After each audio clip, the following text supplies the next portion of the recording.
Хочешь, я угощу тебя муравьиным соком? Ты ж меня сегодня утром угощал сырой рыбой. Ну, то была рыба, а это совсем другое.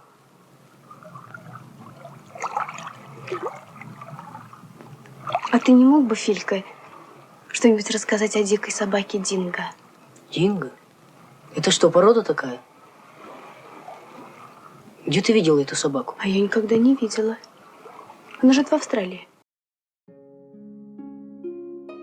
В 1962 году на экраны страны вышла картина «Дикая собака Динго», снятая по повести Рувима Фрейермана.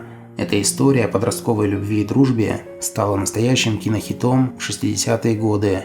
Роль нанайского мальчика Фильки сыграл школьник из города Алма-Ата Талас Умурзаков. Эта роль стала для Таласа самой известной в его карьере. О том, как сложилась судьба актера, мы хотим рассказать в этом видео. Талас Умурзаков родился в Алма-Ате в 1945 году в семье актеров местного театра юного зрителя. В детские годы он посещал секцию бокса и даже состоял в сборной республики. Но родители уделяли внимание не только его физической подготовке. Талас много читал, добросовестно относился к учебе и даже принимал участие в археологических раскопках. Первый опыт в кино Талас получил на студии «Казахфильм», снявшись в 1958 году в малоизвестной ленте «Возвращение на Землю». Через 2 года в Алма-Ату прилетел второй режиссер картины «Дикая собака Динго» для поиска актера на роль Фильки Боголюбского. Познакомившись с Таласом, режиссер предложил ему сразу же лететь с ним в Ленинград, на студию «Ленфильм». Родители согласились отпустить сына после того, как режиссер заверил их, что на съемках будут присутствовать репетиторы и весь школьный материал за учебный год будет пройден. Съемки картины «Дикая собака Динго» проходили в Крыму, куда не без волнения отправился Талас из Ленинграда. Основная часть актеров была уже там, и ему предстояло вливаться в коллектив. Галина Польских, которая играла роль Тани, была старше Таласа на 5 лет. Позже актер вспоминал, что подружился с Галиной Польских в первый же вечер. Как ты это сделал, Филька?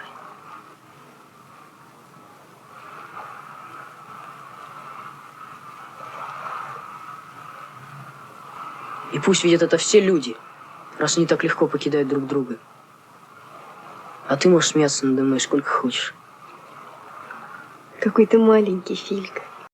Несмотря на успех фильма, Талас не спешил связывать свою судьбу с актерским ремеслом. После окончания школы он подал документы в сельскохозяйственный институт, в котором проучился до 2-го курса. Осознав, что агронома из него не получится, Талас устроился на студию «Казахфильм», где какое-то время работал осветителем на съемках. Позже Талас решил все-таки получить актерское образование и уехал в Ленинград, поступив на курс к Георгию Товстоногову в Ленинградский государственный институт театра, музыки и кинематографии. Однако на 3-м курсе после смерти отца студент Умурзаков перевелся в театральный институт Алма-Аты. После получения образования Талас 30 лет проработал педагогом в Казахской национальной академии искусств. В кино актер больше не снимался, если не считать пару эпизодов из фильмов «Дыня» и «Последний переход», снятыми на Казахфильме. В 1996 году Талас попробовал себя в режиссерской стезе, сняв фильм «Амина», где главную роль исполнила мать Таласа Амина Умурзакова. С актрисой Галиной Польских Талас встретится спустя несколько десятилетий, уже после распада Советского Союза, когда актриса с гастролями посетит Алма-Ату. Советский актер Талас Камасиевич Умурзаков ушел из жизни в 2011 году после продолжительной болезни.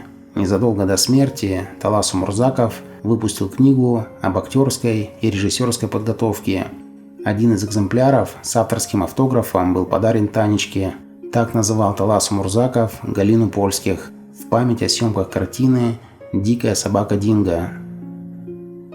Ведь это все отгорит и исчезнет, как только наступит зима, и ты оденешь теплую рубашку. Но ведь солнце такое сильное. Неужели все исчезнет? Может, что-нибудь да останется?